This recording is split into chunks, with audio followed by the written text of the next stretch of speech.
श्री स्वामी समर्थ ब्रह्मांड नायक या चॅनलमध्ये तुमचं पुन्हा एकदा मनापासून खूप स्वागत आहे आजच्या नवीन व्हिडिओमध्ये। तर व्हिडिओ शेवटपर्यंत नक्की बघा, म्हणजे तुम्हाला सगळं डिटेलमध्ये माहिती मिळून जाईल। तर आजचा विषय असा आहे की आपल्याला हळद आणि मिठाचा खूप असा रामबाण उपाय आहे, जेणेकरून तुमच्या आयुष्यामध्ये जे काही तुमचे त्रास असेल, जे काही वाईट शक्ती असेल किंवा जे काही शत्रुबाधा असेल, तर ती सगळीही निघून जाईल। त्यासाठी स्टेप बाय स्टेप मी तुम्हाला सगळी माहिती सांगणार आहे। तर व्हिडिओ शेवटपर्यंत नक्कीच बघा आणि व्हिडिओ जर आवडला तर लाईक सबस्क्राईब जरूर करा। आता बऱ्याच वेळेस असं होतं की आपल्या आयुष्यामध्ये खूप साऱ्या अडचणी येत असतात किंवा खूप सारे प्रॉब्लेम येत असतात। खूप प्रयत्न करतो आपण, तरी पण आपल्याला यश येत नाही पाहिजे तसं, किंवा आपण मेहनत करतो, खूप सारे आपल्याला स्ट्रगल करावं लागतात, किंवा अगदी पार आपलं काम होत होत आलेलं असतं, परंतु ते काम अचानक आपल्या हातातून निसटून जातं, किंवा लग्न होता होता आपलं ते मोडून जातं। किंवा बऱ्याच जणांना असे अनुभव आलेले आहे की आपल्या घरामध्ये आपलेच जवळचे माणसं असतात किंवा आपलेच मित्रमैत्रिणी असतात, तर ते एखादी व्यक्ती अशी असते की ती आपल्या घरामध्ये दररोज येत असते किंवा आपल्या खूप ओळखीची असते आणि आपला खूप चांगला संबंध असतो। ती व्यक्ती घरात येत असती आणि त्याच्यानंतर किंवा एखादी अनोळखी व्यक्ती असेल, ती घरात येऊन गेली, त्यानंतर आपल्याला खूप त्रास होतो किंवा आपल्याला वातावरण आपल्या घरातलं पूर्णपणे बिघडून जातं, किंवा ती व्यक्ती घरातून येऊन गेल्यानंतर आपलं जे आहे आपला मूड चेंज होतो किंवा आपल्याला पाहिजे तसं आपल्याला आपलं काम होत नाही। असं बऱ्याच जणांच्या आयुष्यामध्ये होत असतं। एखादी व्यक्ती येते किंवा एखादं काही आपले जे दुश्मन असतात किंवा आपले अचानकपणे आपले कुणीतरी आपलं चांगलं होत आहे, आपली प्रगती होत आहे, आपण चांगल्या मार्गावरती चाललेलो आहे, आपल्याकडे पैसे वगैरे भरपूर येतात, अ, तर अशा वेळेस आपले जे काही जवळचे असतात, लांबचे असतात, शेजारी असतात, तर त्यांना कळत नकळत त्यांना आपलं जे चांगलं झालेलं आहे तर ते त्यांना बघवत नसतं, किंवा त्यांना ते आपण पुढे गेलेलो असतो तर ते त्यांना त्याची थोडीशी जलसी होत असते।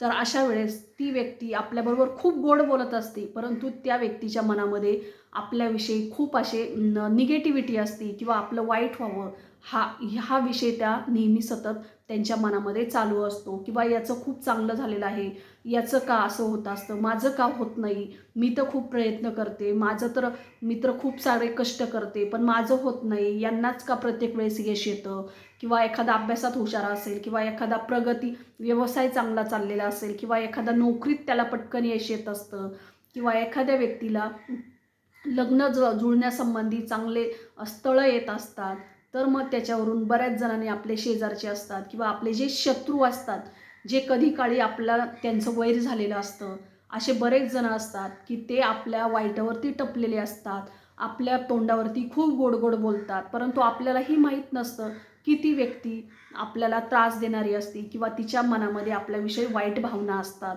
आपल्याबरोबर खूप गोड बोलतात आणि त्यानंतर त्यांना आपल्याविषयी ते खड्डा खणत असतात, हे आपल्याला माहीत नसतं। तर त्यासाठीच आजचा व्हिडिओ मी सांगणार आहे। तर हे बऱ्याच जणांच्या बाबतीत घडलेलं आहे, कारण व्हिडिओमध्ये मला तुम्ही नक्कीच सांगा, असं खूप सारे जण आहे की त्यांना यावरती विलाज किंवा यावरती उपाय सापडत नाही, खूप सारे मेहनत करतात, परंतु हाती आलेलं जे आहे काम तर ते अचानक जातं, किंवा अचानक त्यांच्या घरामध्ये खूप वादविवाद होत असतात, भांडणे होत असतात, किंवा सतत त्यांच्या घरामध्ये दवाखाने असतात, किंवा जे काही घरामध्ये सतत एखादी व्यक्ती आजारी पडत असती, तर हे सगळे लक्षण एखाद्या व्यक्तीची आपल्यावरती वाईट नजर आहे, किंवा एखादी व्यक्ती आपल्याला त्रास देत आहे, किंवा आपला गुप्त शत्रू आहे जो आपल्याला माहीत नाही। बऱ्याच वेळेस आपले शत्रू कोण आहे तर ते आपल्याला माहीत असतात, पण कधी कधी असं असतं की आपले शत्रू हे आपल्याला माहीत नसतात आणि आपल्याला असं वाटतं की आपलं शत्रू कोणीच नाही आहे, आणि मग माझ्या बाबतीत असं का होत असतं, तर आपण देवावरती विश्वास ठेवत नाही, आपण म्हणतो हे सगळं खोटं आहे, परंतु कधी कधी आपले गुप्त शत्रूही असतात, जे आपल्या तोंडावरती गोड बोलतात, परंतु ते आपल्या पाठीमध्ये खड्डा खांदत असतात किंवा खंजीर खुपसत असतात, तर हे बऱ्याच जणांना माहिती नसतं। तर त्याच्यासाठीच आजचा व्हिडिओ असणार आहे। व्हिडिओ थोडासा मोठा होईल, परंतु सगळं सविस्तर माहिती मी सांगणार आहे की ह्या गोष्टी तुमच्यापर्यंत पोहोचणं खूप गरजेचं आहे, कारण बऱ्याच लोकांना याविषयी माहिती नसतं, त्यामुळे विनाकारण दवाखान्याचा खर्च असतो, विनाकारण आपल्याला मानसिक त्रास होत असतो किंवा विनाकारण आपल्याला खूप साऱ्या संकटांना सामोरे जावं लागतात ह्या गोष्टींमुळे. तर उपाय अगदी सोपा आहे. हा उपाय तुम्ही सोमवारी करू शकतात, बुधवारी करू शकतात, शुक्रवारी करू शकतात आणि शनिवारी करू शकतात हा उपाय. तर उपाय असा आहे की तुम्हाला हा उपाय शक्यतो रात्रीच्या वेळेस करायचा आहे. ज्या वेळेस तुम्हाला बऱ्याच ठिकाणी शांतता असते रात्रीच्या वेळेस, कारण तंत्र मंत्र जे असतात तर ते रात्रीच्या वेळेस करतात, कारण तिथे कोणीही आपल्याला डिस्टर्ब करायला नसतं किंवा आपल्याला कोणीही म्हणजे ज्या ठिकाणी एकदम शांतता वातावरण आहे, ज्याचा प्रभाव पटकन होईल अशा अशा वेळेस आपल्याला हा उपाय करायचा आहे. म्हणजेच रात्रीच्या वेळेस आपल्याला हा उपाय करायचा आहे. आता तुम्ही म्हणताल दिवसा का नाही? तर दिवसा बऱ्याच आपण जे उपाय करणार आहे तर आपल्याला डिस्टर्ब करणारे असतात किंवा आजूबाजूला लोक असतात, ते आपल्याला बघणारे असतात. त्यामुळे हा उपाय आपण रात्रीच्या वेळेसच करायचा आहे. तर त्याचं फळ हे आपल्याला जास्त प्रमाणात त्याचा प्रभाव होत असतो. तर उपाय असा करायचा आहे की आपल्या प्रत्येकाच्या घरामध्ये मीठ असतं. मग ते जाड मीठ असो, बारीक मीठ असो, कोणतंही समुद्राचं मीठ असो, ते मीठ घ्यायचं आहे. आणि हळद ही प्रत्येकाच्या घरामध्ये असते, तर ती हळद घ्यायची आहे. ह्या आपल्या उजव्या हातामध्ये हळद टाकायची, त्यानंतर मीठ टाकायचं. आपल्या ओंजळीमध्ये जेवढं बसेल तेवढं घ्यायचं. जर तुम्हाला जास्तच पाहिजे असेल तर तुम्हाला एखादी काचेचं बाऊल घ्या किंवा एखादा कागद घ्या. प्लास्टिकवरती ठेवू नका. काचेचा कागद किंवा तुमच्याजवळ कागदात पेपर असेल तर त्या पेपरावरती तुम्ही ते ठेवा आणि तो तुम्हाला उजव्या हातावरती ठेवायचा आहे. आणि तुम्हाला अशा ठिकाणी बसायचं आहे की ज्या खोलीमध्ये अंधार असेल, ज्या खोलीमध्ये तुम्हाला कोणीही डिस्टर्ब करायला येणार नाही, अशा ठिकाणी तुम्हाला हा उपाय करायचा आहे. म्हणजे ज्या खोलीमध्ये तुम्हाला बघणार नाही किंवा तुम्हाला दिसणार नाही किंवा तुम्हाला डिस्टर्ब करणार नाही, अशा अशा ठिकाणी बसायचं आहे. अगदी लाईट तिथे चालू नसली पाहिजे, सगळीकडे अंधार असला पाहिजे आणि आपल्याला तोंड हे दक्षिण दिशेला करून बसायचं आहे. कारण दक्षिण दिशा ही तंत्रमंत्रासाठी प्रसिद्ध मानली जाते, कारण या ठिकाणी बऱ्याचशा जादूटोणे जे असतात तर ते केले जातात. त्यामुळे या दिशेला नेहमी बसायचं असतं जर तुम्हाला हे उपाय करायचे असेल तर. तर त्यासाठी तुम्हाला दक्षिण दिशेकडे तोंड करून तुमच्या हातामध्ये ते मीठ आहे, परत हळद आहे, तर ते दोन्ही घ्यायचं आहे. कारण मीठ हे निगेटिव्हिटी खेचण्याचं खूप मोठं काम करत असतं आणि हळद जी आहे तर ती हळद शुद्धता करण्याचं काम करत असते. म्हणजे दोन्ही जर एकत्र आले तर आपले जे काही आपल्यावरती प्रभाव असेल, जी काही निगेटिव्हिटी असेल तर ती सगळंही निघून जाण्याचं काम हे दोन्ही एकत्र आल्यानंतर करत असतात. तर हे दोन्ही एकत्र घ्यायचे आणि त्यानंतर तुम्हाला डोळे बंद करून तुमचा जो शत्रू असेल, ज्याचं नाव तुम्हाला माहीत असेल, त्या शत्रूचं नाव घ्यायचं आहे. जसं की मी उदाहरणार्थ सांगते, तुमचा शत्रू आहे, जसं राम नाव असेल, मी एक्झाम्पल सांगते, कुणाचं नाव घेत नाही आहे. तर तुमचं ते असेल, राम नाव असेल त्या शत्रूचं तुमच्या, तर तुम्ही राम राम असं तुम्हाला 108 वेळेस म्हणायचं आहे. त्या व्यक्तीचा चेहरा तुमच्या डोळ्यासमोर आणायचा आहे. त्या व्यक्तीनं तुम्हाला काय त्रास दिलेला आहे तर तोही तुमच्या डोळ्यासमोर आणायचा आहे. त्यानंतर तुम्हाला कशा पद्धतीने त्या व्यक्तीने अपमान केलेला आहे किंवा काय बोललेला आहे किंवा तुम्हाला जो त्रास दिलेला आहे तो यावेळेस तुम्हाला आठवायचा आहे. असं केल्यानंतर आता तुम्ही म्हणाल, बऱ्याच जणांना शत्रू कोणता आहे हेच माहिती नसतं किंवा मला कोणत्या व्यक्तीने त्रास दिलेला आहे. त्रास तर खूप होतोय, पण कोणी दिलेला आहे हा त्रास अजिबात माहिती नसतो. त्या व्यक्तीचं शत्रूचं नावही माहिती नसतं.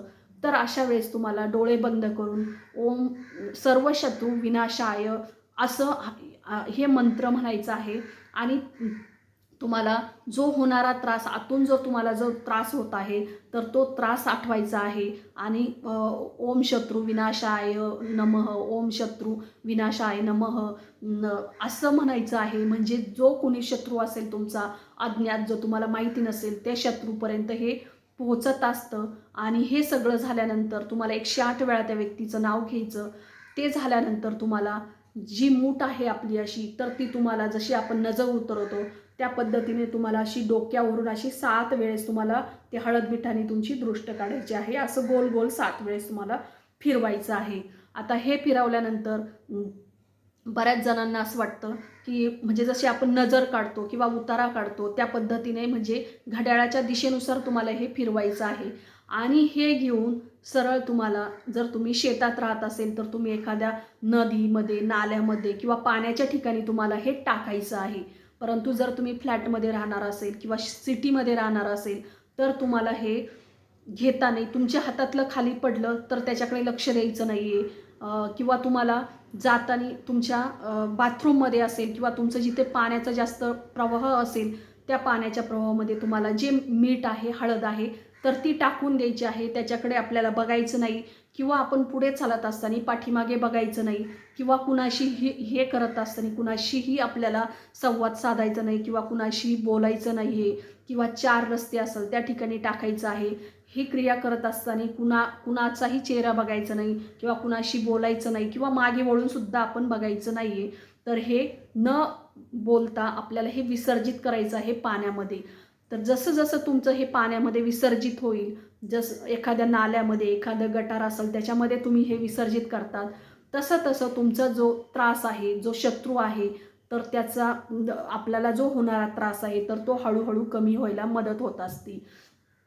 तर हे सगळं करत असताना तुम्हाला कुणाचाही बोलायचं नाही आहे. म्हणजे काय होईल, तर तुमचा जो त्रास आहे तो शत्रूपर्यंत पोहोचेल, आणि त्या शत्रूनी तुम्हाला जे त्रास द्यायचं काम केलेलं आहे, किंवा तुमच्यावरती जी जादूटोणा केलेली असेल, किंवा जो त्रास दिलेला असेल, किंवा एखादं विनाकारण भांडण करत असतो आपल्याबरोबर, तीही म्हणजे शत्रू आपल्याला करणी न करता एखादी व्यक्ती आपल्याला भांडत असती. त्या भांडणामध्ये आपल्याला अनेक प्रकारचे शाप दिलेले असतात, किंवा त्या व्यक्तीनं आपल्याला खूप सारे त्रास दिलेला असतो, तो सुद्धा आपला निघून जात असतो हळूहळू. म्हणजे ती व्यक्ती आपल्यापुढे नतमस्तक होती, आणि जो आपला त्रास आहे तर तो रिटर्न त्या व्यक्तीला पुन्हा परत जात असतो, जर तुम्ही हा उपाय केला. फक्त लक्षात ठेवायचं आहे की हा उपाय आपल्याला संध्याकाळच्या वेळेसच करायचा आहे, जेणेकरून त्याचा प्रभाव हा तुम्हाला जास्तीत जास्त होऊ शकतो.